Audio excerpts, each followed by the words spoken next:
The very popular cooking channel Life by MikeG, previously known as ProHomeCooks, recently published this video titled "Why Everybody is Cooking with Animal Fats Again." And it appears from this thumbnail that he is going to be recommending people swap out processed seed oils for animal fats. And since I'm a registered dietitian, and the two biggest questions that I have been asked in the last year or so are, one, what's the deal with seed oils? And two, are animal fats okay now? I thought that this video was a perfect opportunity to dive into those topics. So let's watch the video together and I'll break down some of the points that he's making. Let's go.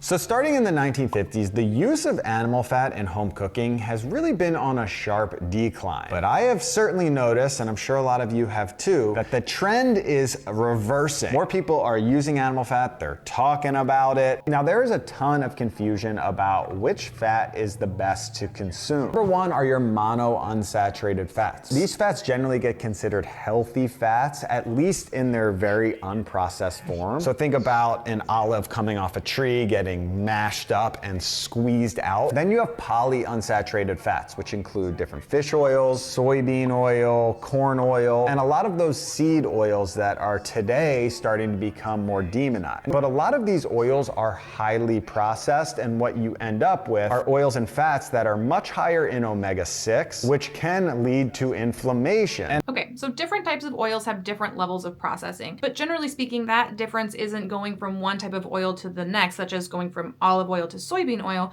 but rather that variation in processing happens within a type of oil. So for example, the darker extra virgin olive oil that has a more pungent flavor has fewer processing steps in its production than the lighter olive oils do. Likewise, you can have cold pressed or expeller pressed soybean oil, which is going to be a lot more similar to extra virgin olive oil in terms of processing versus the more refined soybean oils that are more common in processed foods. The purpose of these extra processing steps is to remove extra water, volatile compounds, and impurities, which does provide certain advantages to the oil final product. Specifically, these processing steps make the oils more stable and less prone to going rancid, and it also raises the smoke point of the oil. Additionally, for oils that are made out of foods that are common allergens like soybean oil, these levels of processing actually makes the oil allergen friendly. So somebody with a soy allergy could consume a more processed and refined soybean oil without having an issue. But what this processing doesn't do, which he is completely wrong about in this video, is it doesn't raise the omega-6 ratio of the oil. The content of omega-6 in an oil is based on whatever the oil is made from. It's not a product of processing. Now, we've all heard that diets high in processed foods can be detrimental to your health, which often leads people to automatically assume that the more processed a food is, the worse it's going to be for you. But in reality, these things are not so black and white. A food's effect on your health is going to depend on a lot of things. It's going to depend on what the food is, how and to what extent that food is processed, what the nutritional content of the food is at the end of that processing process, and what someone's personal health needs are. However, when most influencers are talking about processed foods, their belief around the healthfulness of that food is for the most part grounded in emotion rather than evidence. For example, somebody may demonize white pasta as being processed, but not olive oil or protein powder, even though those foods go through a very similar degree of processing. As more and more people learn about the downsides of highly processed unsaturated fats, I think what's happening is they're starting to drop them, and to replace them comes our last fat, which are saturated fats. Now, when he's implying that seed oils are inflammatory and unhealthy, he is appealing to public opinion. He is not citing any evidence. So is there any evidence that seed oils are in fact inflammatory? Now, the reason why people think that seed oils may be inflammatory is that omega-6 fatty acids convert into arachidonic acid. And arachidonic acid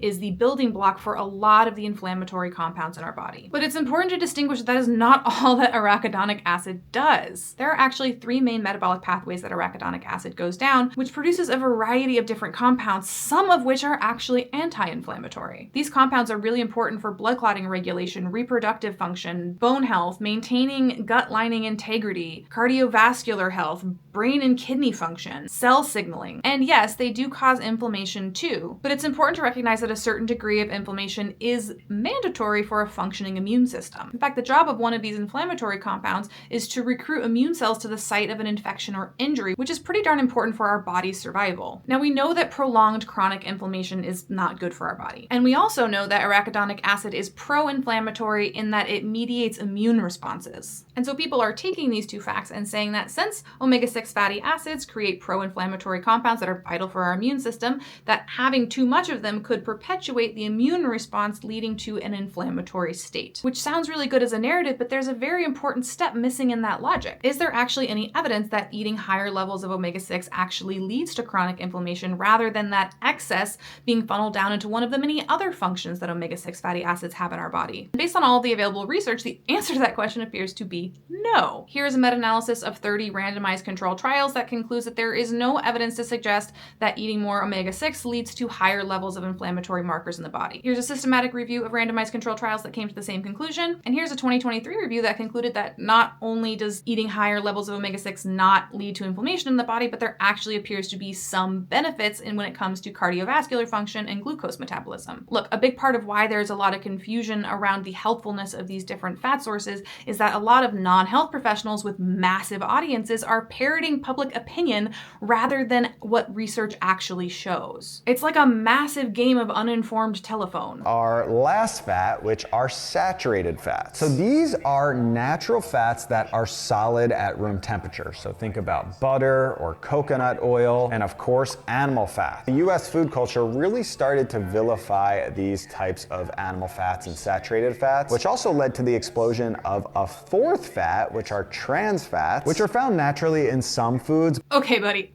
Which foods, though? Which foods are the ones that naturally contain trans fats? You're very conveniently leaving out that the foods that naturally contain trans fats are foods that come from ruminants. So that would be things like beef and dairy. But they are also made by turning liquid fats into solid fats with the addition of hydrogen. So these are your Criscos and your margarines and shortening. These highly processed fats that I certainly grew up on. These fats were huge for many years, but they're definitely on the outs as people now understand that they have very little to no health benefits. Okay. So again, a quick correction of the history here. The reason why trans fats are on the outs is not because public opinion has changed and people's purchasing patterns changed. The reason why these fats are on the outs is not only because research confirmed that there's no health benefits, but that these fats are overwhelmingly detrimental. And as a result of that, they were banned in the US food system. So you can't buy them anymore. By framing it this way, he's making it seem like people became more educated and it was public opinion that led to this change, when actually no, it was research and then public health initiatives that led to this change. But that would go against the whole thesis that he's making in this video, that our public institutions can't be trusted. We should instead be listening to influencers like him. But why are so many people scared of animal fats? Starting in the 1950s in the US, there were a few popular studies that came out linking the saturated fats to higher cholesterol, which then could lead to heart disease. And it turns out that a lot of the studies that were coming out in the 50s and 60s, they were cherry picking a lot of the data, which really led an entire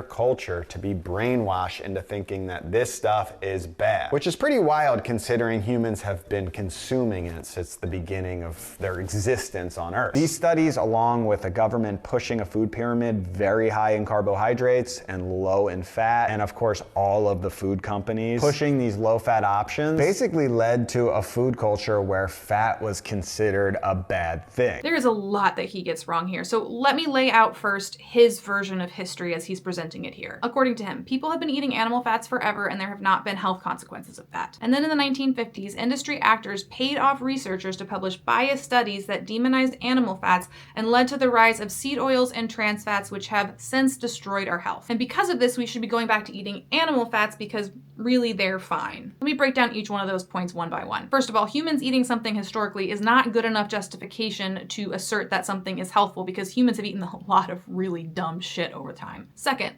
let's evaluate his timeline, that people were fine, and then we took out the animal fats, and then people weren't fine. Here's what the rate of cardiovascular death has looked over time. And if we extend this beyond 2010, we know that cardiovascular deaths have continued to decrease from 2010 until 2019. And to go along with this, the incidence of cardiovascular disease, so not just cardiovascular deaths, but the actual disease incidence, has also gone down over the same period. Now let's compare that to dietary trends. Here is the total macronutrient availability in our food system over that same period. An interesting thing to note is that during the low fat craze, where all of these food products that were low in fat were pushed onto the public, there actually wasn't a decrease in fat calories in our food supply. So a big part of this argument hinges on the fact that we actually did reduce our fat consumption, but there actually really isn't a lot of evidence that we did that in practice, despite the fact that some people were eating low-fat products. Interesting also to note that the period of time where we had the highest cardiovascular disease mortality was also the period of time when carbs were less available in our food supply. Now, you might be seeing this and saying, well, yeah, okay, maybe fat stayed the same, but we changed the type of fat that we were consuming. So let's take a look at that. This is trends in the supply of different types of fats in our food system over time. And what you can see here is that the provision of saturated fat in the American diet has largely remained constant over time. But it is important to note that this is just supply and this is not actually what people are eating. Now, we do have some data on that only going back to the 1970s, unfortunately. And based on that data, it does appear that there was some drop in saturated fat consumption, but it was pretty moderate. So based on this data from 1971 to 2000, the amount of saturated fat in the diet went from about 13% to about 11%. So yeah, it was a drop, but it wasn't a massive drop. Now, as Mike has described, there has been a sharp drop off in people's use of animal fats since 1950. And along with that, there was an increase in the consumption of trans fats, at least for a period of time. This sharp drop off here around 2005 represents when the US government required trans fats to be disclosed on nutrition labels, and they were then later banned in 2015. So if you put all these together, you might indeed conclude that eating more animal fats led to less cardiovascular deaths, and as we took them out of our food supply, cardiovascular deaths rose. But to reach that conclusion, you'd have to completely overlook what else was happening during that time period. First of all, life expectancy was crap. People were barely living to 50, and the number one cause of death during that period was flu and pneumonia. So the reality is that the reason why cardiovascular death was probably pretty low then is that people weren't living long enough to get cardiovascular disease. And so if you follow these trends, what's really probably happening here is that as life expectancy increases, more people are living long enough to die of heart disease. Also worth mentioning that this period right here is when World War I, World War II, and the Great Depression happened. That's not the only thing that's off about his timeline. It's worth noting that in the 1950s and the 1960s, when these bias studies were published, was actually the period in American history when cardiovascular deaths were at its highest. And that happened before there started to be a substantial drop-off in animal fats being used in cooking. Lining up these graphs, it appears that as animal fat consumption decreased, that cardiovascular disease also decreased. And that's despite the fact that for many of these years, people were eating trans fats instead, which have been demonstrated to be harmful. Now, animal fat has been making a big comeback in recent years, and do you know what has been happening to our cardiovascular disease incidence? Well, they've been going up every year since 2019. Sounds pretty convincing when I lay it out that way, huh? But the truth is that there are a lot of other things that have changed about American life that could also account for these trends outside of the very modest changes in saturated fat consumption, such as treatment for cardiovascular disease has gotten better. So it's possible that it's just less people are dying because we have better screening and better treatment.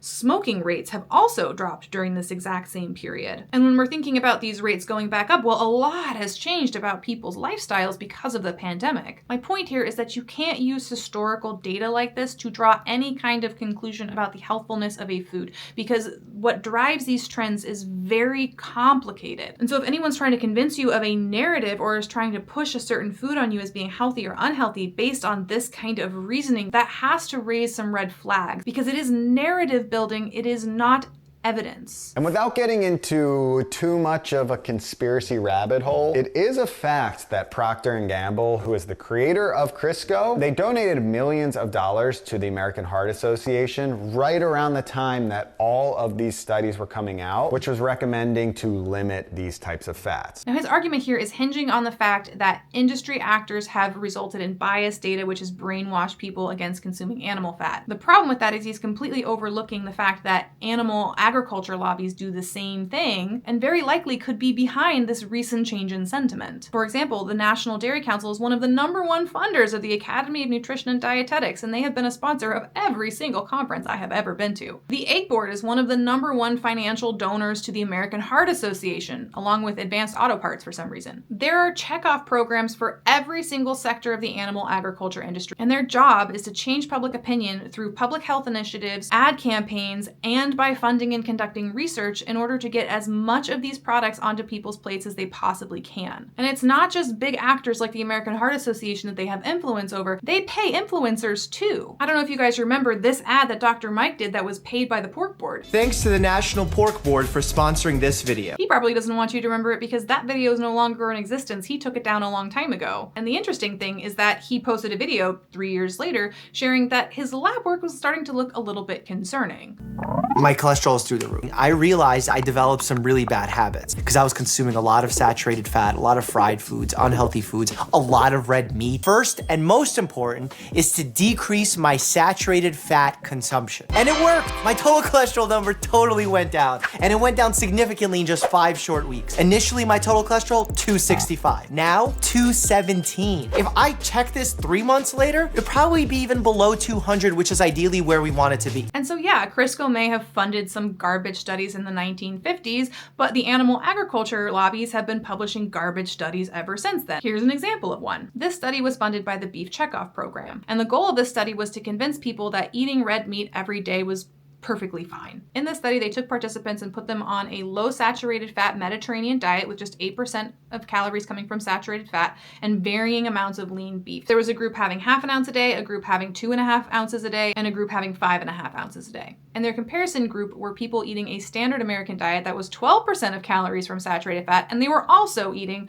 2.5 ounces of beef a day. And what they showed is that the inclusion of beef in that particular context in the short term didn't have a huge impact on their blood lipid values, but it wouldn't, because in all of the test groups, they were consuming lower amounts of saturated fat than the comparison group. And additionally, their comparison group was, for at least 2 of those test situations, eating the same or more amount of beef. So it wasn't a good comparison group. So this study doesn't show that beef is safe and isn't going to impact your blood lipids. At best, it's going to show you that you could probably get away with eating a little bit of beef so long as the rest of your diet is really good. And yet this was the press statement for that study. In a randomized controlled study, researchers found that a Mediterranean diet combined with small portions of lean beef helped lower their risk factors for developing heart disease such as LDL cholesterol. So the statement is that adding lean beef helps protect against heart disease, but that is not what this study showed. But statements like that are going to affect public opinion, and that is the effect that these lobbying groups have. So it's very unfair to point the finger at Crisco and pretend like they're the only people doing this. So with all this in mind, what does research actually show when it comes to the healthfulness of including animal fats in your diet? I am certainly not a health expert. If you look online, you can see tons of health benefits of consuming animal fat. Okay, wait. Is his citation for the health benefits of animal fat actually a Google AI search result? Dude. For anyone watching this video, please don't search health-related things and rely on Google AI search results, and I will show you right now exactly why. So here I'm going to search the health benefits of animal fats, and I'm going to get largely the same exact result that he got. Now let's take a look at the links where Google AI search is pulling this information from. So this first one is the blog from a meat producer. Okay, sweet. Yeah, that's not evidence-based. What's the second one? Also the blog from a meat producer. And that's why you shouldn't base your personal health decisions on Google AI search results. But for real, all of the benefits listed here are benefits of eating fat, generally speaking, and not saturated fat specifically. Can saturated fat potentially provide these benefits? Yes, but it also comes with certain risks. Now, in this video, he's mostly talking about the controversy around saturated fat and cardiovascular disease, but it's important to note that research on this topic didn't just stop in the 1950s. There is other evidence to suggest there can be an impact. Now, I will say that the research on this is a little bit more murky, and a big part of that is because the causes of cardiovascular disease is very complex. There are genetic components, environmental components, other lifestyle components, smoking, alcohol, stress, as well as many different ways in which diet can affect your cardiovascular health. And so it is hard to tease out one piece and prove a causal link. But what research has been fairly consistent about showing is that when you replace saturated fat with polyunsaturated fats, like the kinds of polyunsaturated fats that you get in these seed oils, that there does appear to be a reduction in cardiovascular disease risk. And so the idea of removing seed oils and replacing them with animal fat probably isn't going to give you the benefit that you think it is based on the available evidence. But that aside, cardiovascular disease is not the only risk associated with eating a lot of saturated fat from animal sources. It's also been shown to increase the risk of breast cancer, colon cancer, and prostate cancer. It's been shown to contribute to the development of fatty liver disease. Interestingly, this study compared saturated fat to polyunsaturated fat from seed oils and found that when people ate a high saturated fat diet, it increased the fat accumulation in the liver, increased liver enzymes, and also increased blood lipid values, while the sunflower oil that was used in the study did not. Eating a high saturated fat diet has also been very strongly implicated in the development of type 2 diabetes. And this particular study is very interesting because it shows that the more arachidonic acid that people have incorporated into their cell membranes, the more insulin sensitive they are. Funsies! And so it is for all of these reasons that just about every single country that publishes dietary guidelines makes the recommendation to limit saturated fat, even butter-loving France. Does that mean that saturated fat will kill you and definitely give you a disease? No, because somebody's personal risk factors for these chronic conditions really depends on genetics, lifestyle, and all of the other components that comprise their diet. It's not just the inclusion or exclusion of one particular food. But research also very strongly suggests that limiting your intake of saturated fat will reduce your risk of multiple chronic diseases. And there is no evidence to suggest that eating more saturated fat is going to be protective. Sure. What really excites me the most about them is from a culinary perspective. They are extremely stable fats. They have super high smoke points, so you can really crank up the temperature without any burning happening. And because they function so well under high heat, you can actually get a much better sear on your food when you're using these types of fat. Okay, so no, that's just false. They actually have a much lower smoke point than other oils generally and refined oils in particular. The refining process of oils actually raises their smoke point. So think about if you're building a fire with wood. If your fire is wet and dirty, it's going to be a smokier fire. What the refining process of oils does as it relates to smoke point is it dries out and cleans up the wood. It's also worth noting that outside of smoke point differences, cooking at high heat with animal fats or cooking meat specifically at high heats has other health risks. Charring and browning meat at high heat produces compounds called heterocyclic amines and polycyclic aromatic hydrocarbons. And both of these compounds have been linked to cancer risk. And in my opinion, I think with a lack of education on these different types of fat, if you're just looking at an animal fat versus say a liquid fat like this, you're gonna probably think this one is more healthy. Okay, but how do you judge whether or not the education that you're receiving is legitimate? When people hear you say that, they think that you've done your due diligence to make sure that you are being educated from reliable sources, as opposed to just going by hearsay on the internet. That is why there is so much confusion about the healthfulness of different foods. And there is also a very strong bias against getting information from people who have credentials, experience, and professional licenses. And so a lot of times when people say that they've done their own research or they've educated themselves, what that means is they have sought out information from people who don't have relevant experience or background and probably are not citing sources. And the result of that is that a lot of people, when they're making decisions about their health, they're basing those decisions based on emotions and feelings rather than actual evidence-based data. How I generally approach diet is first thinking about human evolution and then just a lot of trial and error. And if you want to do that, go for it. You do you, your body, your choice, do whatever you like. But especially if you are spouting this out to your 4+ million subscribers, be honest about the fact that that's what you're doing.